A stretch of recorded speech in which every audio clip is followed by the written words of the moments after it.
রমজান মানেই হলো আখিরাতের মাস, রমজান মানেই হলো পরকাল সাজাইবার মাস, নিজের আখিরাত সাজাবার, জান্নাত সাজাইবার মাস হলো রমজান।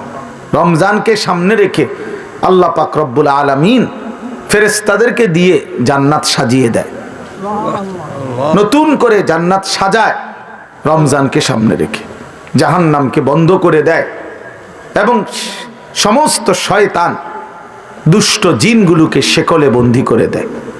ইজা দাখালা রমাদান ফুতিহাত আবওয়াবুল জান্নাহ ওয়া গুল্লিকাত আবওয়াবুন নার ওয়া সুলসিলাতিশ শায়াতিন। নবী সাল্লাল্লাহু আলাইহি সাল্লাম বলেন, যখনই রমজান আসে তখনই আল্লাহ পাক তার জান্নাতের সব দুয়ার খুলে দেন, জাহান্নামের দরজা বন্ধ করে দেন এবং শয়তানগুলোকে শেকলে বন্দী করে দেন। তার মানে বান্দা যেন শুধুই জান্নাতে যাইতে পারে আল্লাহ তাআলাই কুদরতি ভাবে ব্যবস্থা করেন। এই জন্য রমজানে জান্নাতের ব্যবস্থা করতে পারে নাই, জাহান্নাম থেকে বাঁচার ব্যবস্থা করেন। রমজানেও শয়তানি শেষ হয় নাই, দুষ্টামি শেষ হয় নাই, আল্লাহর নাফরমানি ছাড়তে পারে নাই। আসলে এটা শয়তানের তুনো বড় শয়তান এটা, কারণ মেন শয়তান তো বন্দি, মেন শয়তান তো শেকলে বন্দি। তাহলে এরপরও এইটা শয়তান রমজানের ভিতরে কেমনে নাফরমানি করে, তা আমার মনে হয় এইটা ওইটার চাইতে উপরে ডিগ্রিওয়ালা শয়তান। এই জন্য যে এই শয়তানে বুঝাইতে চায় যে ওই শয়তান রে বন্দি করলে কি হবে, আমি তো তার থেকে শিখতে শিখতে তারে ডিঙ্গায় গেছি, আমি তো তারে ডিঙ্গায় গেছি, আমি তো শয়তান এখন, আর আমারে আর ওয়াসওয়াসা দিবে কিন্তু। নাইলে একজন মুসলমান, একজন মুমিন আল্লাহ এবং তার রাসূল এত বেশি পরিমাণ রমজানের মর্যাদা ফজিলত এত বলছে, এত বলছে, এত বলছে, এত কিছু বলার পরেও যার বিবেকে একটু নড়াচড়া করে না, তার চাইতে নিকৃষ্ট শয়তান আর কেউ হইতে পারে না। ওইটাই শয়তান বড়। হ্যাঁ, আল্লাহ নবী সাল্লাল্লাহু আলাইহি ওয়াসাল্লাম বলেন, কুল্লু আমালি ইবনে আদামা লাহু ইল্লা সিয়াম। এক বান্দার তার সমস্ত আমল তার নিজের জন্য, নিজের আখিরাতের জন্য, কিন্তু আল্লাহ তাআলা বলে আমার বান্দা রোজা এটা ব্যতিক্রম। قال الله عز وجل فإن الصوم لي وأنا أجزي به। আমার বান্দা রোজা রাখছে শুধুই আমার জন্য, আমি নিজেই তার প্রতিদান দেব। ডান কাদের ফেরেশতাকে যেন আল্লাহ বলে, ফেরেশতা পুরা রমজান আমার বান্দার নেকি তুমি লিখবা না, আমি লিখবো, আমি লিখবো, আমি লিখবো, আমি দেব বান্দার নেকি। এই জন্য বাপ রমজানকে কেমনে কাটাবেন, রমজানের ফজিলত, রমজানের বৈশিষ্ট্য, রমজানের জন্য প্রস্তুতি মুমিনের আলাদা হওয়া উচিত। যাদের কলিজায় আখিরাত আছে, যাদের ফিকিরে আছে জান্নাতে যাওয়ার, যারা কবরের আযাব থেকে বাঁচতে চায়, যারা জাহান্নামের আগুন থেকে বাঁচতে চায় বাপ, তাদের জন্য রমজান ভিন্ন কিছু। রমজান মানে আলাদা মাস, রমজান মানে আখিরাতের মাস, রমজান ফিকিরের মাস, মেহনতের মাস, রাত্রি জাগার মাস। রমজান মাসে দিনের বেলা রোজা রাখবে, রাত্রিবেলা রাত্রি জেগে তারাবি পড়বে। আল্লাহ তাআলা এমন ভাবে সাজাইছেন যে বান্দা 30টা দিন তুমি কষ্ট মুজাহাদা পরিশ্রম করে আমার রমজানটাকে কদর করো, 30 দিন পরে আমি আল্লাহ তোমাকে মুত্তাকি বানিয়ে জান্নাতি বানিয়ে দেব, জান্নাতি বানিয়ে দেব। এই জন্য আমরা মাহে রমজানের প্রস্তুতি, আমরা যেন রমজানে রাত্রি জাগতে পারি, আমরা যেন রমজানে রোজা রাখতে পারি, আমরা যেন রমজানে নিজেকে প্রস্তুত নিতে পারি। এই জন্য আল্লাহ তাআলা 15 দিন আগেই আল্লাহ তাআলা যেন আরেকটা প্র্যাকটিক্যাল আমার মধ্যে যেন হিম্মত, আমার মধ্যে যেন রোজার শক্তি, আমার ভিতরে যেন রমজানকে পালন করার মজবুত হিম্মত আসে। এই জন্য আল্লাহ তাআলা রমজানের 15 দিন আগে লাইলাতুন নিসফে মিন শাবান এই রাত্রিটিকেও আল্লাহ দান করেছেন। বলছেন বান্দা শবে বারাত নামের এই লাইলাতুন নিসফে মিন শাবান এই রাত্রিটিতে সারা রাত আল্লাহর বন্দিগিতে জেগে থাকো, পরের দিন রোজা রাখো, এই হিম্মত নিয়া রমজানের মধ্যে আগে বাড়ো, আগে বাড়ো। এটা একটা প্রস্তুতি নাও, এটা একটা প্রশিক্ষণ নাও, প্রশিক্ষণ নাও।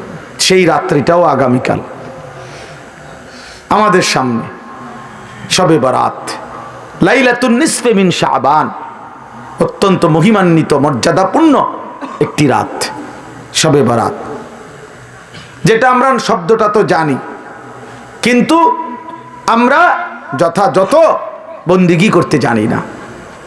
শবে বরাত এটা আল্লাহ তাআলা আমাদের প্রিয় নবী সাল্লাল্লাহু আলাইহি ওয়াসাল্লামের মাধ্যমে আল্লাহ তাআলা আমাদের জন্য দান করেছেন। হাদিসের মধ্যে আছে হযরত মুআজ ইবনে জাবাল রাদিয়াল্লাহু তাআলা আনহু, সহিহ ইবনে হিব্বান সহ কিতাবেও আছে, এবং মুহাদ্দিসিনে কেরামের বিশ্লেষণে, সব ঘরানার মুহাদ্দিসিন ওনাদের বিশ্লেষণে এই হাদিসটি সহিহ হাদিস। হযরত মুআজ ইবনে জাবাল থেকে বর্ণিত, তিনি বলেন আল্লাহর নবী সাল্লাল্লাহু আলাইহি ওয়াসাল্লাম বলেছেন, ইয়াত্তালিউল্লাহু তাআলা ইলা খালকিহি ফি লাইলাতিন নিসফি মিন শাবান ফায়াগফিরু লিজামিই খালকিহি ইল্লা লিমুশরিকিন আও মুশাহিন। নবী সাল্লাল্লাহু আলাইহি সাল্লাম বলেন, যখনই মধ্য শাবান, শাবানের মধ্য রাত্রি আসে, অর্থাৎ এই শবে বরাত আসে, তো আল্লাহ তাআলা কুদরতি ভাবে একদম বান্দার কাছে প্রথম আসমানেই আগমন করেন, এবং আল্লাহ তাআলা এই রাত্রিতে সেই সন্ধ্যা থেকে ফজর পর্যন্ত রাতভর বান্দা আল্লাহর কাছে তওবা করে, ইস্তিগফার করে, দোয়া করে, কান্নাকাটি করে, বারবার নিজের গুনাহ মাফ চায়, আল্লাহর কাছে চোখের পানি ফেলে, তো আল্লাহ তাআলা তার কোটি কোটি বান্দাকে সারা রাত ভর মাফ করতে থাকে। ইল্লা লিমুশরিকিন আও মুশাহিন, কিন্তু কোন মুশরিককে, শিরিককারীকে মাফ করে না, কোন হিংসুক বিদ্বেষকারীকে আল্লাহ মাফ করে না। তাইলে প্রিয় ভাই বাবা, আপনাদের জন্য এটা গুরুত্বপূর্ণ, এটা বোঝা উচিত। খুব ব্যাখ্যা আমি করতে চাই না, ছোট্টভাবে প্রথম এই শবে বরাতের কথাটা এটা বলতে চাই যে শবে বরাত এটা ফার্সি শব্দ, সব অর্থ রাত, বারাত অর্থ মুক্তি, মুক্তির রাত। এই রাত্রি যেহেতু আল্লাহ তাআলা গুনাহ মাফ করে জাহান্নাম থেকে মুক্তি দেয়, এই জন্য এটাকে শবে বরাত আমাদের এই হিন্দুস্তান, এই উপমহাদেশে এটাকে বলে। আর হাদিসের ভাষায় লাইলাতুন নিসফে মিন শাবান, শাবান মাসের অর্ধরাত, মধ্যরাত, মানে মাঝামাঝি অবস্থানে। এইটা আগামীকাল সন্ধ্যায়, অর্থাৎ আরবি চাঁদের কারণে, চাঁদের হিসাবে দিন শুরু হয় একটা পূর্ণাঙ্গ সন্ধ্যা থেকে। ইংরেজিতে যেমন রাত্র 12টার পরে AM শুরু হয়, মানে দিন শুরু হয় পরের দিনের, কিন্তু আপনার আরবিতে সন্ধ্যা থেকে শুরু হয়। সূর্য ডুবলেই নতুন দিন শুরু হয়, নতুন তারিখ শুরু হয়। তো আগামীকাল, আজকে তো সন্ধ্যা থেকে 14 তারিখ, তা আগামীকাল যখন সূর্য ডুববে তখনই 15 তারিখ, তখনই 15 তারিখ। তো এই পরের দিনের সূর্য ডুবা পর্যন্ত এই 15 তারিখ, এটাই লাইলাতুন নিসফে মিন শাবান, এটাই শবে বরাত। তাহলে এই শবে বরাত রাসূলুল্লাহ সাল্লাল্লাহু আলাইহি ওয়াসাল্লামের হাদিস দ্বারা প্রমাণিত, যে রাসূলুল্লাহ সাল্লাল্লাহু আলাইহি ওয়াসাল্লাম এটার ফজিলত বলছেন, যে আল্লাহ তাআলা এই রাত্রে অগণিত বান্দাকে, তওবাকারী, ইস্তিগফারকারীকে আল্লাহ মাফ করে থাকেন।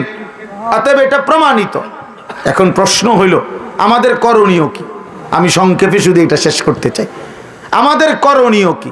আমাদের করণীয় হলো এই রাত্রি জেগে ইবাদত করা, ইহয়াউল লাইল, রাত্রিটাকে জীবিত করা ইবাদতের মাধ্যমে। কিয়ামুল লাইল, রাত্রিটাকে দাঁড়িয়ে অর্থাৎ আল্লাহর ইবাদতের মাধ্যমে কাটানো, এটাই মূল মাকসাদ। হাদিসের বক্তব্যে এটাই বক্তব্য যে রাত্রি জেগে ইবাদত করো। নবী সাল্লাল্লাহু আলাইহি ওয়াসাল্লাম বলছেন, ইয়াউমাহা, তোমরা রাত্রি জাগো আর দিনের বেলা রোজা রাখো। তাহলে আমাদের দুইটাই কাজ, একটা হলো রাত্রি জেগে ইবাদত করা, পরের দিন রোজা রাখা। অর্থাৎ আগামীকাল শুক্রবার দিবাগত রাত আপনি আল্লাহর ইবাদত করবেন, শনিবার শুক্রবারে সেহরি খেয়ে শনিবার দিন রোজা রাখবেন, খালাস, এটাই। তাহলে আল্লাহ তাআলা শবে বরাত আমাদের জন্য দিয়েছেন, রাসূলুল্লাহ সাল্লাল্লাহু আলাইহি ওয়াসাল্লাম শুনিয়েছেন ইবাদত করতে। ইবাদতের রাত। আর নফল ইবাদতের ক্ষেত্রে বান্দার কাছে কোরআন সুন্নাহর এটাই বক্তব্য, এটা কোনো ফরজ ইবাদত না, এটা ওয়াজিব ইবাদত না, এটা নফল ইবাদত। শবে বরাত কি ইবাদত বলেন? সবাই বলেন কি ইবাদত? আর নফল ইবাদতের মধ্যে একাকিত্ব, এটাই কাম্য, এটাই কোরআন সুন্নাহর ভাষ্য, যে একাকী প্রত্যেকেই মুস্তাকিল নফল ইবাদত নিজের মতো করে নিজের জন্য করবে, নিজের জন্য করবে। আমি আর আপনি সমান না। আমি আমার বয়স হিসাবে আমি 40 রাকাত নামাজ পড়তে পারব, আপনি পারবেন 20 রাকাত। আরেকজনে 100 রাকাত নফল পড়তে পারবে সে ইচ্ছা করলে। সে তার বয়স মাত্র 20 বছর, তারেও আপনি দিলেন 12 রাকাত। 80 বছরের বুড়া মিয়ারেও দিলেন 12 রাকাত। তো এটা ইনসাফ হলো নি? এটা নফল হলো না, এটা তো বাধ্যতামূলক করে দিলেন, এটা বাধ্যতামূলক করে দিলেন। অথচ এই যুবক তো ইচ্ছা করলে এক রাত্রিতে সে 100 রাকাত নফল পড়তে পারত, কারণ তার তো শরীর আছে, তার তো সামর্থ্য আছে। আমরা কিতাবে পড়ছি, আবু ইসহাক আস-সাবিঈ এক বড় বুজুর্গ ছিলেন। উনি বলছিলেন, যুবক যৌবন কালে এমন হাজারো রাত, শত শত রাত আমার জীবন থেকে গিয়েছে, যেই রাত্রিগুলোতে আমি এক রাকাতে পুরা সূরা বাকারা 3.5 পারার মতো পুরাটা তেলাওয়াত করে ফেলছি, তেলাওয়াত করে ফেলেছি। হযরত উসমান রাদিয়াল্লাহু তাআলা আনহুর মতো সাহাবী এক রাকাতে পুরা মুকাম্মাল কোরআনুল কারীম এক খতম দাঁড়াইয়া পড়ে ফেলছে রাত্রিবেলা। তাইলে নফল আমল সবার কি বরাবর? কথা বলেন না কেন? তাইলে আল্লাহর নবী সাল্লাল্লাহু আলাইহি সাল্লাম, ওনার স্ত্রী আম্মা জান আয়েশা, নবীজির বিবি, উনি বর্ণনা করছেন, আল্লাহর নবী সাল্লাল্লাহু আলাইহি সাল্লাম কানা রাসূলুল্লাহ সাল্লাল্লাহু আলাইহি ওয়াসাল্লাম ইউসাল্লি বিল লাইল, রাত্রিবেলা নবীজি নামাজ পড়তেছিলেন। ফাআতালা সুজুদ, সেজদাটা লম্বা করলেন, লম্বা একটা সেজদা দিলেন। হাত্তা জানান্তু আন্নাহু কাদ কুবিজা, হযরত আয়েশা নিজে বলতেছেন, আমি ভাবলাম এত লম্বা সেজদা না জানি নবীজি ইন্তেকাল করলেন কিনা, আর তো মাথায় উড়ায় না, কখন সেজদা দিলেন, আহারে মাথায় তো তুলতেছে না। হযরত আয়েশা রাদিয়াল্লাহু তাআলা আনহা বলেন, আমি তখন নবীজি সাল্লাল্লাহু আলাইহি সাল্লামের পায়ের তালুতে পিছনে আঙ্গুল দিয়া স্পর্শ করলাম, মানে সাইলাম আরি বাইচা আছে কিনা। আল্লাহর নবী সাল্লাল্লাহু আলাইহি সাল্লাম একটু পরে যখন নামাজের সালাম ফিরাইলেন, তো নবীজি জিজ্ঞেস করলেন, আয়েশা তুমি কি ভেবেছ আমি তোমার উপরে কোনো জুলুম করেছি? অর্থাৎ তোমার সাথে না থেকে রাত্রিটা আল্লাহর ইবাদতে কাটায় দিছি, এতে কষ্ট পাইলা তুমি? হযরত আয়েশা বলেন, ইয়া রাসূলুল্লাহ, না, আমি কষ্টের কারণে বলি নাই, আমি মূলত ভেবেছিলাম এত লম্বা সেজদা দিছেন, না জানি আপনার ইন্তেকাল হয়েছে কিনা, এই জন্য আমার ভয় লাগছে দেখে আমি আঙ্গুলটা স্পর্শ করছি, আমার চাহিদার জন্য না, আমি আপনার পেরেশানিতে করছি। তো আল্লাহর নবী সাল্লাল্লাহু আলাইহি ওয়াসাল্লাম বললেন, আয়েশা তুমি কি জানো আজকের রাত কোন রাত? তখন হযরত আয়েশা বললেন, জানি না ইয়া রাসূলুল্লাহ, আপনি জানেন, আপনি বলেন। তো আল্লাহর নবী সাল্লাল্লাহু আলাইহি সাল্লাম বলেন, এই আজকের রাত্রি হচ্ছে লাইলাতুন নিসফে মিন শাবান, এটাই শবে বরাত, এটা শাবানের মধ্যরাত। এই রাত্রিতে আল্লাহ তাআলা যত লোক আল্লাহর কাছে গুনাহ মাফ চায়, তওবা করে, আল্লাহ তাদেরকে মাফ করে থাকে। যত লোক আল্লাহর কাছে দয়া ভিক্ষা করে, তো আল্লাহ তাআলা তাদের উপরে দয়া করে, দয়া করে। তাইলে আল্লাহর নবী সাল্লাল্লাহু আলাইহি সাল্লাম এত লম্বা সেজদা দিছেন যে নবীর বিবি উনি পর্যন্ত ভয় পাচ্ছিলেন যে ইন্তেকাল করলেন কিনা। তাইলে নফল ইবাদত, নফল ইবাদত একটা লক্ষণীয় কথা বোঝেন, শুনতেছেন আপনারা? আরে ভাই বুঝতেছেন আপনারা? আপনার ইনসাফে কি বলে যে আমার বিবি, আমি নামাজ পড়তেছি, আজকের রাত্রি এত গুরুত্বপূর্ণ, কিন্তু উনি ওনার বিবিকেও, অর্থাৎ এতটা আলাদা যে একত্রে না, তুমিও বসো, তুমি আমরা দুজনে মিলে গড়ি ধরো, তুমিও 15 মিনিট সেজদা দিবা, আমিও 15 মিনিট সেজদা দিব, তুমিও আধা ঘন্টা লাগাইয়া নামাজ পড়বা, আমিও আধা ঘন্টা লাগাই পড়ব, এরকম কথা বলছেন এখানে? তাইলে বোঝা গেল নফল ইবাদত প্রত্যেকের শরীর, স্বাস্থ্য, সামর্থ্য অনুপাতে প্রত্যেকের জন্য আলাদা আলাদা। প্রত্যেকের জন্য কি বলেন না, আলাদা আলাদা আলাদা আলাদা আলাদা আলাদা। তাহলে শবে বরাত হাদিস দ্বারা প্রমাণিত। কি দ্বারা প্রমাণিত? উলামায়ে কেরাম, আসলাফ, পূর্বপুরুষদের, মনীষীদের, বুজুর্গদের কথার আলোকেও শবে বরাত প্রমাণিত। এই রাত্রি ইবাদতের রাত, এটা প্রমাণিত কথা। এই রাত্রির কথা আল্লাহর নবী সাল্লাল্লাহু আলাইহি সাল্লামের হাদিসের মধ্যে আছে এবং 8 জন সাহাবী, এই মুআজ ইবনে জাবালের এই হাদিসটা, আরে ভাইয়া কথা বলো না,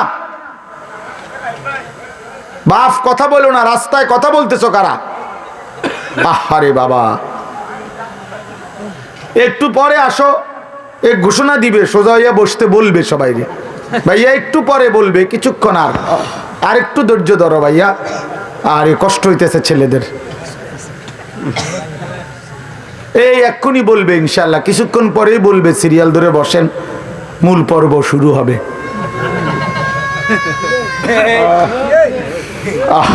আফসুস আফসুস আফসুস জিন্দিগি, আফসুস ওই জিন্দিগি, যে জিন্দিগি কোনো ফিকির নাই। মুসলমানের সন্তান আমরা, প্রিয় ছেলেরা, বাবা, কোনো খাবারই শেষ সমাধান না, সেটা বিরিয়ানি হোক আর আরো ভালো কিছু হোক, সব কিছুরই গন্তব্য বাথরুম। না, এটাই তো সত্য। সেটা আরো দামি হোক কিছু খাবার, কিন্তু গন্তব্য তো বাথরুম। এছাড়া আর কি, এছাড়া আর কি? তাহলে এক মানুষের জিন্দিগির টার্গেট যদি হয় বিরিয়ানি, তো এই বিরিয়ানির পরিণতি যেহেতু টয়লেট শেষ ঠিকানা, তো তোমার জিন্দিগির টার্গেটও টয়লেটে। বাথরুম ছাড়া আর কি, টয়লেট ছাড়া আর কি? খাবে, ঘুমাবে, পেশাব করবে, বাথরুম টয়লেট সারবে, আর মাঝখানে টাইম যৌন চাহিদা পূরণ করবে, খালাস, এতটুকুই জিন্দিগি। এবার কেউ যদি, আমি সবসময় বলি, প্রতিদিন বলি এ কথা, যে জীবন শুধু এটাই বুঝছে, জীবন মানে খাবার, পেশাব পায়খানা, ঘুম আর যৌন চাহিদা, লজ্জাস্থানের চাহিদা পূরণ, এতটুকুই যে জীবন বুঝছে যে এটাই আমার জীবন, তো এই জীবন জানোয়ারের জীবন। এই জীবন কি? জানোয়ারের জীবন। এই জীবন কুকুরের জীবন, কুত্তার জীবন। কারণ ওই কুকুরও খায়, ঘুমায়, পেশাব পায়খানা করে, কুকুরেরও যৌন চাহিদা পূরণ হয়, এই জন্য কুকুরেরও বাচ্চা কাচ্চা হয়। তো তার যদি যৌন চাহিদা পূরণ না হতো, তো বাচ্চা হয় কেমন? এই জন্য কোরআনুল কারীমে আল্লাহ তাআলা বলছে, ওয়াত্তাবাআ হাওয়াহু ফামাসালুহু কামাসালিল কালব।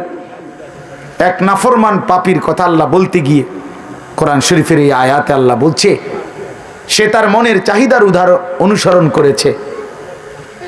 এই বালআম বাউরা, এক কাফের, এক মুশরিক, এক পাপী, প্রথমত ইমানদার ছিল, কিন্তু মনের ইচ্ছা চাহিদার অনুসরণ করেছে।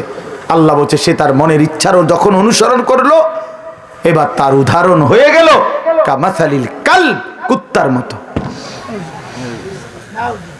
কোরআন শরীফের আয়াত। লোকটা ইমানদার ছিল কিনা? ইমানদার ছিল, শতবার খাঁটি ইমানদার ছিল। যেদিন সম্পদের লোভে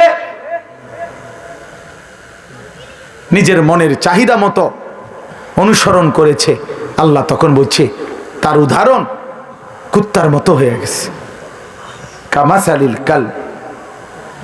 এজন্য প্রিয় বন্ধু, মনে রাখো, প্রতিদিন আমি এটা বলি, ছেলেরা, বাবা, তোমার পরিচয় তুমি মিলাইয়া নিও, আমার দরকার নেই, আমার এত সময়ও নাই।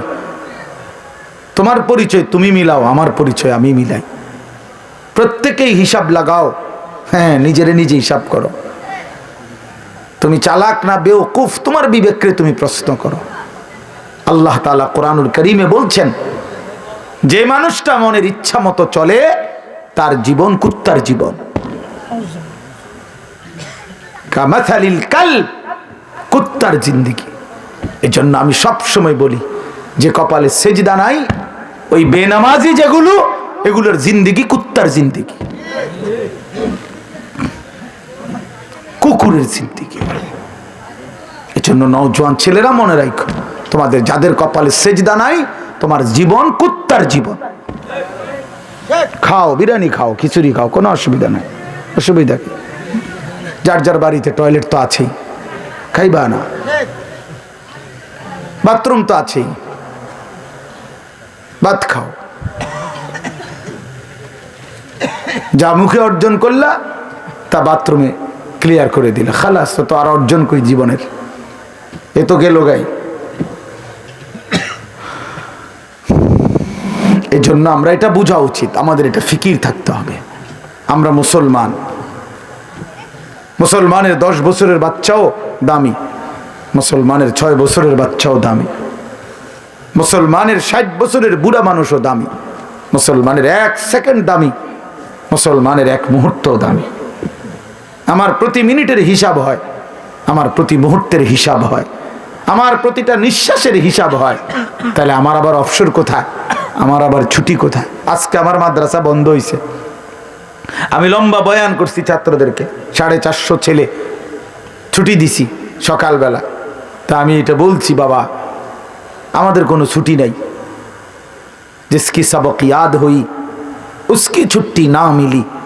আমাদের বুজুর্গরা এটা বলে, যারা আখেরাতের সবক মুখস্থ হইছে, যে কলিজার মধ্যে এটা মুখস্থ হইছে যে আমারে মরতে হবে, আমারে জান্নাতে যাইতে হবে, আমারে কবরের আযাব থেকে মুক্তি পেতে হবে, জাহান্নামের আযাব থেকে মুক্তি পেতে হবে, তার আবার ছুটি কিসের? আমি ছুটি কাটাইলে হবে না, আমারে বাড়িতে থাকলেও ফজরের নামাজ পড়তে হবে, মাদ্রাসায় থাকলেও পড়তে হবে, বাজারে থাকলেও পড়তে হবে, বিমানে থাকলেও পড়তে হবে। আমার আবার ছুটি কি? আমার কোনো শুক্রবার নাই, আমার কোনো 21শে ফেব্রুয়ারি নাই, আমার কোনো 16ই ডিসেম্বর নাই, আমার কোনো 26শে মার্চ নাই, আমার কোনো ছুটি নাই।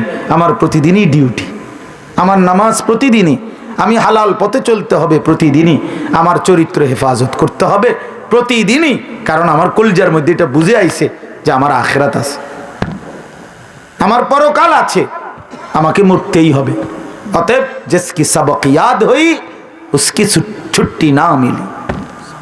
যার সবক ইয়াদ হইছে মানে আখিরাতের পড়া মুখস্থ হইছে, আখিরাত কলিজার মধ্যে ঢুকছে, তার আবার ছুটি নাই, তার ছুটি নেই। ছুটি হলো নাফরমানের, যে মনে করছে আমি এখন মুক্ত স্বাধীন, আমার আব্বা যেহেতু আমার কিছু বলে না, আমি নারী দেখতে থাকি, আমার মা যেহেতু আর কিছু বলে না, আমি এখন ছবি দেখতে থাকি, আমার গ্রামবাসী কেউ আমারে ডাকে না। আহা, তোমারে কেউ ডাকে না বাবা, তোমার চুল জানোয়ারের মতো, তোমার চুল বেঈমানের মতো, তুমি পেশাব করে টয়লেটে ঢিলা কুলুক টয়লেট পেপার ব্যবহারের গুরুত্বও নাই, পাক নাফাকের ধার ধারণা। নিজের মাকেও দেখো, মানুষের বেডিরেও দেখো, আপন বোনকেও দেখো, রাস্তার মেয়েকেও দেখো। আহা, ওই দেখেন, ওই ওরা ওই কথা বলতেছে। মানে কিছু ছেলে থাকেই অসভ্য, যে শক্ত অসভ্য, মানে এটা একবারে শক্ত। কিছু ছেলে এত নিকৃষ্ট বেয়াদব যে তার কথা হইল, আমি হুজুর জীবনেও কারো কথা শুনি না, আমনেরটারে হঠাৎ করে শুনি না কি করব? হ্যাঁ হ্যাঁ, বাস্তবতা এটা। মানে এত বড় নিকৃষ্ট বেয়াদব যে আমি আসছি হুজুর এনে খিচুড়ি খাইতাম, হ্যাঁ, যেহেতু আমনের কথার কারণে দেরি হইতেছে দেখে বইয়া রয়েছি নিরুপায় হইয়া, কথা বুঝছেন না? হ্যাঁ, কাজে আমি যেহেতু কারো কথা শুনিয়ে না, আহা, আমি নজর রাখি ছেলে মিয়া, এটা আমার সারা জীবনের অভ্যাস। এই জন্য আমি 1 মিনিটে বললো, আমি হাসাহাসি তামাশা পছন্দ করি না। আমরা আমাদের এই ছেলেদেরকে ফিরাইতে হবে, আমাদের এটা সিদ্ধান্ত ইনশাআল্লাহ। আলহামদুলিল্লাহ, আমরা আমাদের মাদ্রাসায়, আমার যে ক্যান্টনমেন্টের মাদ্রাসা, এই 8 তারিখ গত শনিবার আল্লাহর দয়ায় আমরা শুধু 16 বছর থেকে 30 বছর যাদের বয়স এমন ছেলেদের আলাদা ইসলাহি মজলিস করছি, সকাল 10টা থেকে 4:30 পর্যন্ত। আমার মাওলানা ইয়াহিয়া বয়ান করছে, আমরা বয়ান করছি, আমার শায়েখ আল্লামা মুফতি মুশতাকুন নবী সাহেব, মুফতি আমজাদ সাহেব, মুফতি ইউসুফ বিন ইকবাল, ওনারা সব বয়ান করছেন, একজন বড় ডাক্তার বয়ান করছেন, ধারাবাহিক ছেলেদের চরিত্র আখলাকের উপরে। প্রায় 600 ছেলে শুধু এই বয়সী আসছে, আলহামদুলিল্লাহ। শুধু নওজোয়ান 16 থেকে 30, 30-এর নিচে। তবে আমরা আরো বড় স্বপ্ন আছে ইনশাআল্লাহ। তো বললাম যে এটা আমার ইচ্ছা, আমার ছেলেরা বদলাইতে হবে আল্লাহর দয়ায়, ছেড়ে দেওয়ার কোনো সুযোগ নেই। আজকে অভিভাবকরা সন্তানকে ছেড়ে দিস, 16 বছরের একটা ছেলেকে এবারটা নিয়ন্ত্রণ করতে পারে না। এবারটা বলে একটা বাপ হয়েছে, বেটা অপদার্থকতাকার বেটা আইসে দুনিয়াত বাত কত আর বন খাইতো আর বিড়ি খাই বইয়া বইয়া গপ মারে ফালতু। তোমার 14 বছরের একটা ছেলেকে তুমি এক ওয়াক্ত নামাজ পড়াইতে পারো না, তুমি একটা বাপ হইছো বেটা। তোমার 14 বছরের মেয়েটাকে পর্দানসীন চরিত্রবান বানাইতে পারলা না, তুমি একটা মা হইছো। ফালতু কোথাকার, জিন্দিগি বুঝেই না। বাপের কলিজার মধ্যেও দুনিয়া, সন্তানের কলিজার মধ্যেও দুনিয়া, হিসাব হইলো এটাই আসল। বাপেও বিড়ি খায়, ফুতেও বেডি চায়, আর কি তা এক ডকের। বাপে চা দোয়ানে বইয়া টেলিভিশন চায়, ফুতে অসৎ বন্ধুদের সাথে একসাথে বৈশা মোবাইল চায়। খালাস, বরাবর সওয়া সওয়া বরাবর। যার কারণে বাপেও বুঝে আমার সন্তানের ডাক দিয়ে লাভ হইতো না, আমি ডাক দেব কেন? সেই হিম্মত তো থাকতে হবে, সেই সাহস তো থাকতে হবে। কলিজার ভিতরে আখেরাতের ফিকির যার আছে, যে পরকালকে বিশ্বাস করে, কবরকে বিশ্বাস করে, তার চোখের পানি পড়ার কথা, সে চিৎকার করার কথা যে তুমি আমার সন্তান বাবা, তুমি যদি জাহান্নামী হও, আমি বাপ এটা কেমনে সইব, কেমনে সইব আমি? আমার ছেলে হইয়া যদি মুসলমানের ঘরে জন্ম নিয়া যদি আমার ছেলে কোনোদিন ফজরের নামাজ না পড়ে, আমার এই জিন্দিগির অর্থ কি? আর আমার ফুতের জিন্দিগির অর্থ কি? আমি কিসের বাপ, আমার ফুতে কিসের মুসলমান? কি ও মিয়া, কার ঘর এটা? যে ঘরে সবাই নামাজ না পড়ে ঘুমায়, এ ঘর তো নাফরমানের ঘর, এ তো সাপ বিচ্ছুর ঘর, এ তো কুকুর বিড়ালের ঘর, জন্তু জানোয়ারের ঘর। আল্লাহর নবী বলছে যে ঘরে আল্লাহর জিকির নাই, খোদার কসম নবী বলছে ওইটা কাল বাইতিল খারিব, ওইটা সারা বাড়ি, আলগা বাড়ির মতো, যে বাড়িতে মানুষ থাকে না, কুত্তা থাকে, বিলাই থাকে, সাপ থাকে, বিচ্ছু থাকে, কেচ্ছা থাকে, বেটা মানুষ থাকে না, মানুষ থাকে না।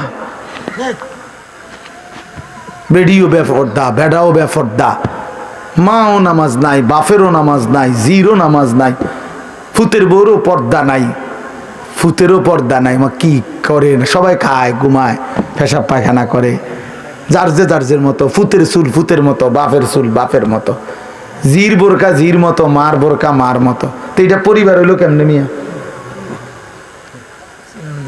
কথা বোঝেন না, এটা পরিবার হইলো? এটা একটা ফ্যামিলি হইলো কি? আমি, আমার বউ, আমার 4টা ছেলে, কারণ সবাই যদি আলগা আলগা হয় তো আমার এটা ফ্যামিলি কই? কথা বলেন না কেন? আমার চুল একরকম, আমার ফুতের চুল আর একরকম, মার বোরকা কালো, জির বোরকা রঙ্গিলা, তো এটা ফ্যামিলি হইলো কেমনে? কার লগে কার মিল? এটা তো কোনো পরিবার নয়, এটা তো ব্যাচেলার, এটা তো সব ব্যাচেলার না, এগুলা এটা তো মনে হয় হোস্টেলে না থাকে এক একজন। আপনারা ভাবেন, আর কত বছর বলবো আপনাদেরকে? বলেন কত বছর আর বলবো? এই জিন্দিগিও তো ক্লান্ত হয়ে গেছে। এই জন্য বাপ, ছেলেরা বাবা কেন নষ্ট হয়ে যাচ্ছ? বলো বাবা, কেন নামাজ পড়ছো না বাবা? আল্লাহর সাথে আল্লাহকে নারাজ করে কি পাইছো এই পর্যন্ত? কে তোমার ঘরে ইজ্জত করে? চলো, আমি তো এখনো বলছি নবীনগর, আমি বলছি একটা নাফরমান ছেলে, আসো এখন, আসো তুমি, চলো তোমার লগে আমরা দুইজন একসাথে কোম্পানিগঞ্জ হাঁটি কালকে, দেখি, তুমি দেখো মানুষ কারে ইজ্জত করে আর কারে বেইজ্জতি করে। তুমি চলো, আমারে বাদ দাও, একজন মাদ্রাসার তালিবে এলেম, ঠিক আছে, আমার ওয়াজ অনেক মোবাইলে আছে, আমার মানুষে সিনে, ঠিক আছে, বাদ দাও, আমারে বাদ দাও। আমি একজন তালিবে এলেম দেই, একজন মাদ্রাসার ছাত্র দেই যে নামাজ পড়ে, অথবা মাদ্রাসার ছাত্র বাদ দাও, এলাকার যেই ছেলেটা নামাজ পড়ে, স্কুলের হোক, আরে আর তোমার মতো যারা নামাজ পড়ো না, নাফরমান, একসাথে হাঁটো, চলো, দেখো মানুষ কাকে সম্মান করে। দেখ বেটা, তোর কিছু অসৎ বন্ধু ছাড়া তোর দিকে কোনো জানোয়ারও ফিরা চায় না বেটা তোর দিকে বেটা। কোন চরিত্রহীনের দিকে, কোন লম্পট, কোন মদখোর, নেশাখোর, গাঞ্জাখোরের দিকে কোন কুকুর বিড়াল জানোয়ারও বেটা ফিরে তাকায় না বেটা।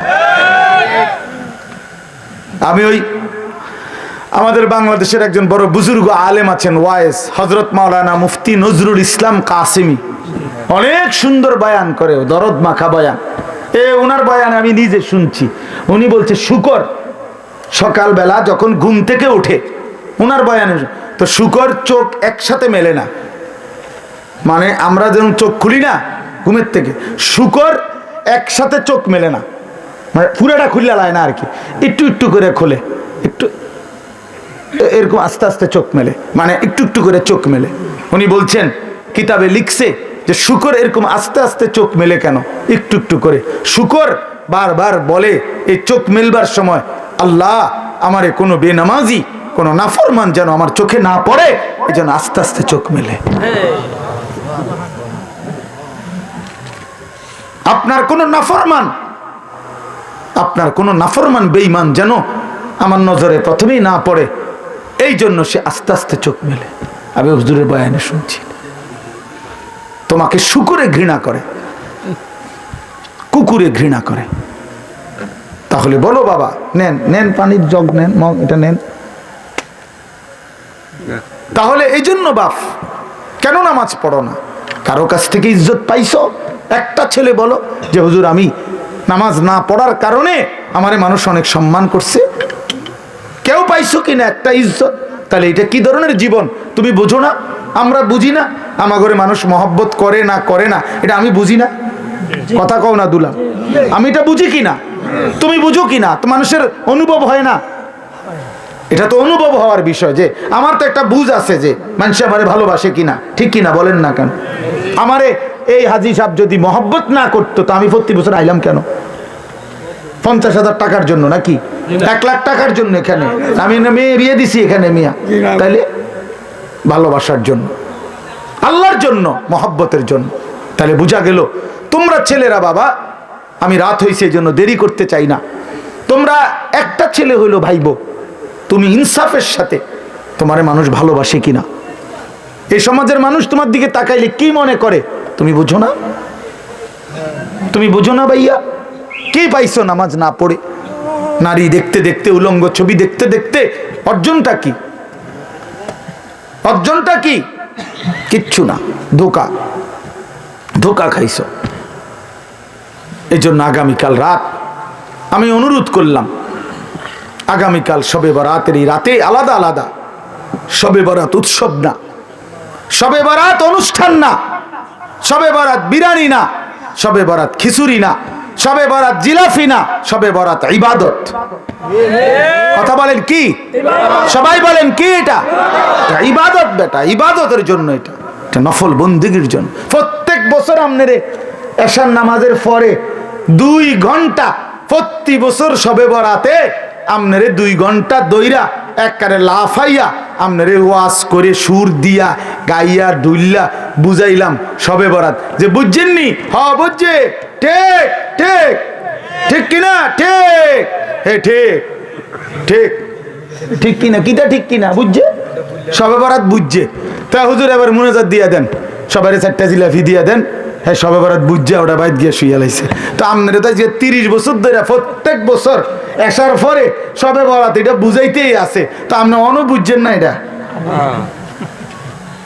এখনো বুঝছেন না? আপনি আমল করবেন তাহলে কোন বছর শুরু করবেন? কোন বছর? আপনার প্রত্যেক বছরে ওয়াজে কইতে হবে। আমার কথাটা বুঝছেন নি আপনি? আপনি এটা বুঝছেন না? চাচা এটা না বুঝার কি আছে? বলেন চাচা, এটা না বুঝার কি আছে? সহজ কথা, যে সন্ধ্যা থেকে নিয়ে ফজর পর্যন্ত আপনি আল্লাহর ইবাদত করবেন, ঠিক আছে না কথা? কতক্ষণ জিকির করবেন, কতক্ষণ তেলাওয়াত করবেন, কতক্ষণ বারবার দোয়া করবেন, বারবার 2 রাকাত, একবার 4 রাকাত, একবার 12 রাকাত, একবার 6 রাকাত, আবার কাঁদেন, আবার দোয়া করেন, প্রয়োজনে একটু বিশ্রাম করেন, রাত্রিবেলা সেহরি খান, তাসবিহ পড়েন, আল্লাহর কাছে দফায় দফায় দোয়া করেন। বান্দা, নবীজি বলছে উম্মত দোয়া করে কখনো ক্লান্ত হইও না। দোয়া করতে করতে, যা কইছি হুজুর একবারে লম্বা করে বিস্তারিত সব কইয়া লইছি আল্লাহরে। না না, আল্লাহ বলছে বান্দা বারবার বলো, বারবার বলো, বারবার বলো, বারবার বলো। তুমি বলবা যতবার আমি শুনবো ততবার, আমি শুনবো ততবার। তুমি বলতে থাকো, তুমি বলতে থাকো। ফাওয়াল্লাহি লা ইয়ামাল্লাল্লাহু হাত্তা তামাল্লু। আল্লাহর নবী বলেন, বুখারীর হাদিস, আল্লাহর কসম উম্মত তোমরা চাইতে চাইতে ক্লান্ত হয়ে পড়বা, আল্লাহ দিতে দিতে ক্লান্ত হবে না। আল্লাহ ক্লান্ত হয় না, তুমি বলতে থাকো। তাহলে সারা রাত প্রত্যেকে মসজিদে, বারান্দায়, ঘরে আপনার যেমনি সুবিধা হয়, যার যেমনি সুবিধা হয়, যে যেখানে যতক্ষণ কুলায়, সবাইরে বরাবর করার কি দরকার? বরাবর করার কি দরকার? বয়স্ক মানুষের শরীরের সক্ষমতা আর জওয়ানের সক্ষমতা বরাবর। তাইলে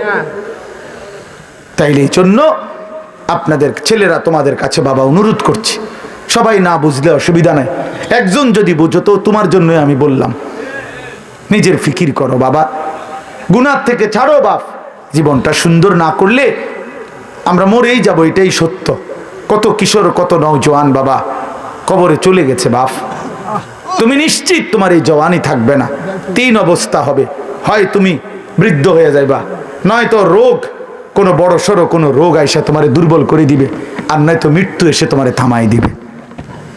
তুমি এক অবস্থার উপরে 30 বছর থাকবা না, তুমি এক অবস্থার উপরে 20 বছর থাকবা না বন্ধু।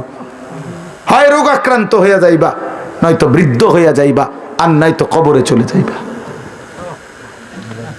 তোমাকে ছেড়ে দিতে হবে দুনিয়া, তোমাকে এই জওয়ানি ছেড়ে দিতে হবে। এই জন্য আমি অনুরোধ করছি প্রত্যেকটা নওজোয়ান আগামীকালকে রাত্রে জাগার সিদ্ধান্ত নাও, বলো ইনশাআল্লাহ। তোমার মতো করে দিনে প্রয়োজনে একটু ঘুমায় নাও, দিনের বেলা জোহরের পরে আসরের আগে একটু বিশ্রাম করে নাও, কোনো অসুবিধা নাই। রাত্রি যাতে জাগা যায়, মানে রাত্রি একটু বেশি জাগবার আশায় দিনে একটু বিশ্রাম করে নেন। মানুষ বড় পরিশ্রম করার আগের থেকে তো প্রস্তুতি নিয়ে নেয়। সেনাবাহিনীওয়ালারা বলে আর্মির ট্রেনিং এর মধ্যে কঠিন প্রশিক্ষণ, সহজ যুদ্ধ। কঠিন প্রশিক্ষণ, যুদ্ধ সহজ। তাইলে একটু প্রস্তুতি নিয়ে রাত্রি জাগার জন্য যদি আমরা চেষ্টা করি, আর বারবার দোয়া, ইস্তেগফার, কান্নাকাটি, গুনাহ মাফ চাই, তো আল্লাহ তাআলা ভীষণ খুশি হবে, ভীষণ খুশি হবে। পরের দিন রোজা রাখলে, রোজা তো আলহামদুলিল্লাহ প্রত্যেক আরবি চাঁদের 13, 14, 15 আল্লাহ নবী সাল্লাল্লাহু আলাইহি সাল্লাম রোজা রাখতেন। এই আজকে বৃহস্পতি, শুক্র, শনি, আলহামদুলিল্লাহ আমরা আজকে রোজা রাখছি। আগামীকাল পরশু আমাদের রোজা রাখার, বাসার বিবি বাচ্চা ওরাও রোজা রাখছে। তো এই জন্য মাদ্রাসার ছাত্র ওস্তাদরা রোজা রাখছে, তো এটা আমরা শুরু করে দিছি আলহামদুলিল্লাহ। এই জন্য বললাম রোজা রাখার চেষ্টা করলে, মাহে রমজান আমাদের সামনে, আল্লাহ তাআলা বড় বেশি মহব্বত করে বলছে, বান্দা রমজান কদর করলে আমি ওয়াদা দিলাম 1 মাসে আমি তোমাদেরকে মুত্তাকি বানিয়ে জান্নাতি বানিয়ে দেব। জান্নাতি বান্দা আমি জান্নাত দিতে চাই, বান্দা আমি জান্নাত দিতে চাই। আল্লাহ তাআলা কোরআনে কতভাবে বলছে, কতভাবে যে আমার বান্দা আমি জান্নাত দিতে চাই, তুমি নেও বান্দা। ওয়াসারিউ ইলা মাগফিরাতিম মির রাব্বিকুম ওয়া জান্নাতিন। আল্লাহ বলে আমার বান্দা জলদি আসো, আমার থেকে মাগফিরাত নাও এবং আমার জান্নাত নাও। ধরো বান্দা ধরো, আমি দিতে চাচ্ছি তোমারে। আল্লাহর নবী সাল্লাল্লাহু আলাইহি সাল্লাম বলছে, হাসরের ময়দানে আল্লাহ জাহান্নামে ফেলে দেওয়ার পরেও ফেরেশতাকে আবার বলবে, ফেরেশতারা আখরিজু মিনান নার মান কানা ফি কলবিহি মিসকালু হাববাতিন মিন খারদালিন মিন ঈমান। আল্লাহ বলবে ফেরেশতারা, এই যে জাহান্নামে যাদেরকে ফেলছো ওদের ভিতরে আবার তালাশ করো, যদি আমার এমন একজন বান্দাও পাও যার দিলের মধ্যে 1 বিন্দু সরিষার দানা পরিমাণ ঈমান বাকি আছে, তো তাকেও জাহান্নাম থেকে তুলে আমার জান্নাতে দিয়ে দাও। কি পরিমাণ আল্লাহ পাক জান্নাত দিতে চায়। আমরা হাদিসে পড়ছি, আল্লাহর নবী সাল্লাল্লাহু আলাইহি সাল্লাম বলছেন, 2 ব্যক্তিকে আল্লাহ তাআলা জাহান্নাম থেকে উঠাবে, জাহান্নাম থেকে তুলে আনবে, তুলে আইনা মাঝখানে জান্নাত এবং জাহান্নামের মাঝখানে খালি জায়গায় রাখবে। রাখবার পরে মানে বসাইবার পরে, একবারে হাদিস এটা, বসাইবার পরে আল্লাহ আবার বলবে ওই 2 জনকে, যাও জাহান্নামে আবার ঝাঁপ দাও, মানে আবার যাও জাহান্নামে যাওগা। তো একজন এক দৌড়ে জাহান্নামের দিকে যাই, এই জাহান্নামে ঝাঁপ দিবে, আর আরেকজন আস্তে আস্তে হাইটা হাইটা 2 কদম হাঁটে আর পিছন দিকে আবার তাকায়, আবার 2 কদম হাঁটে পিছন দিকে তাকায়, এইভাবে একটু একটু করে হাইটা হাইটা জাহান্নামে গিয়া পড়বে। তো আল্লাহ তাআলা আবার 2 জনকে উঠাবে, এই 2 জনকে উঠাইয়া প্রথম জনরে বলবে, তুমি এরকম দৌড় দিয়া জাহান্নামে পড়ে গেলা কেন? সে বলবে, মাওলা জীবনভর আমি আপনার নাফরমানি করেছি, আপনার কথা মানি নাই বলেই তো তুলে ওই মাঝামাঝি জায়গাতে রাখছেন, রাইকা আবার যখন কইছেন জাহান্নামে যাইতে, পড়তে, লাফ দিতে, তো এটাও তো আপনার একটা হুকুম। চিন্তা করছি জীবনে কোনো হুকুম না মাই নেই তো জাহান্নামী হইলাম, তা আজকে একটা হুকুম মানি আপনার, এই জন্য আপনার হুকুম মানার জন্য জাহান্নামে গিয়ে লাফ দিলাম। আল্লাহ বলেন, আমিও তোকে মাফ করে দিলাম, যা জান্নাতে যা। এইবার আল্লাহ তাআলা বলবে দ্বিতীয় জনকে, তুমি এরম করলা কা, তুমি কি তা জানে ফিসে ফিসে কি চাইলা? তো সে বলবে, মাওলা আমি তো জাহান্নামী, আমার আযাব তো হচ্ছিলই, তো আপনি যখন আমারে জাহান্নাম থেকে তুলে এই খালি জায়গায় আইনা বসাইলেন, আমি ভাবছি আপনার মায়া লাগছে, আমারে দয়া করবেন, আমি মনে করছি আমারে মাফ করে দিছেন বা মাফ করে দিবেন, এই জন্য উঠাইয়া আনছে। এখন আবার যখন আমারে জাহান্নামেই পড়তে কইছেন, এই জন্য আমি একটু একটু আগাইয়া পিছন দিকে চাই, আপনি কোনো ডাক দেননি আমারে, আপনার মায়া জানি আবার লাগেনি কোনো, আপনি আমারে ডাক দেননি। তো আল্লাহ তাআলা বলবেন, বান্দা আমি তোকেও মাফ করে দিলাম, যা তুইও আমার জান্নাতে যা। এইভাবে আল্লাহ তাআলা বান্দাকে মাফ করতে চায় বাপ। এই জন্য হে চাচা সুন্দর কথা কইছে, দেখছো আর কি করতো আল্লাহ, এটা কিন্তু দিলের কথা, আর কি করতো আল্লাহ। প্রিয় নওজোয়ান, আমরা মুসলমান, আমরা মুমিন, আমাদেরকে আল্লাহ জান্নাত দিতে চায়, মাফ করতে চায়, জাহান্নাম দিতে চায় না। আমাদের নবী সাল্লাল্লাহু আলাইহি সাল্লাম বলছেন, উম্মত আমি তোমাদেরকে জাহান্নাম থেকে কিভাবে বাঁচাইতে চাই। নবীজি একটা উদাহরণ দিছে, ওয়া আনা আখিযুন বিহুজাজিকুম। আপনার দিকে আসেন, একটু আজ্ঞা এনে বসেন না, আজ্ঞায় বসেন।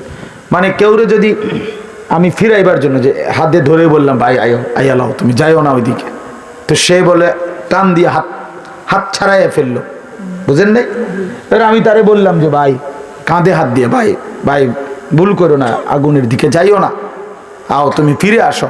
তো সে আমার হাত কাঁধের থেকেও আপনার সরাইয়া ফেললো, সরেন মিয়া, আমারটা আমি করুন, আপনার কি?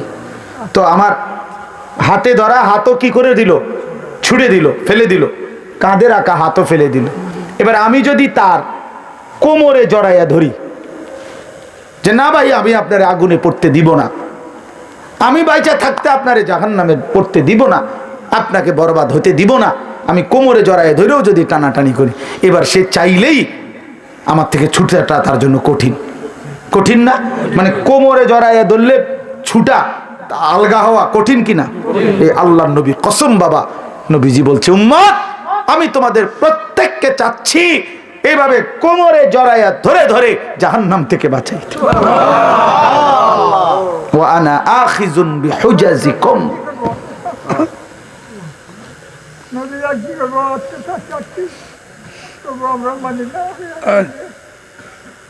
ওয়া আনা আখিযুন বিহুজাজিকুম, আমি তোমাদেরকে কোমরে ধরে ধরে আমার এক এক উম্মতকে জাহান্নাম থেকে বাঁচাইতে চাইছি।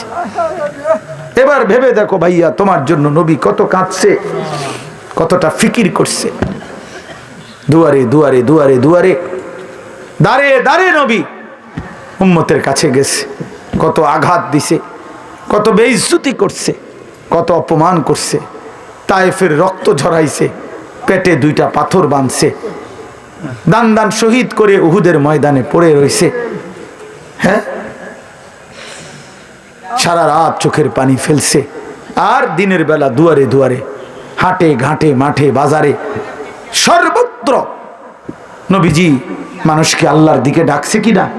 কভি আরশ পর, কভি ফরশ পর, কভি উনকে দর, কভি দর বদর, গমে आशिकी तेरा शुक्रिया मैं कहां कहां से गुजर गया, कभी हो रास्तों में तन्हा, कभी हो गुरूद सहरा, मैं जुनू का हम सफर हूं, मेरा कोई घर नहीं है। নবী যেন এটা বলতেন, কখনো উপরে কখনো নিচে, কখনো অন্যের দ্বারে কখনো দুয়ারে দুয়ারে। আল্লাহর রাস্তায় প্রতিটা দুঃখ বেদনা, প্রতিটা আঘাত, মাওলা তোমার শুকরিয়া, তোমার জন্যই সয়েছি। গমে আশিকি তেরা শুকরিয়া, मैं कहां कहां से गुजर गया, তবু আমি কই থেকে কই চলে গেছি, কোত্থেকে কই ফেরি করছি। কবি রাস্তু মে তন্হা, কখনো রাস্তায় একাকী ছিলাম, একাই বলে গেছি। কবি হো গুরুদে সাহারা, কখনো মরুভূমিতে একাকী হাঁটতে থাকছি, যদি আমার এক উম্মত আল্লাহর দিকে ফিরে আসে। মাই জুনু কা হাম সফর হো, আমি যেন এক নেশা পাগলের মতো সফর করছি, যে দেখি খুঁজে আর কেউ ফিরে কিনা, আর কেউ ফিরে কিনা, আর কেউ ফিরে। মেরা কোই ঘর নেই হ্যাঁ, আমার কোনো ঘর নাই, আমার ঘর আখিরাত, আমার ঘর জান্নাত। আল্লাহ তাআলা আমাদের সবাইকে তৌফিক দান করেন। এজন্য ইনশাআল্লাহ রমজানকে কদর করব তো ভাইয়া, ছেলেরা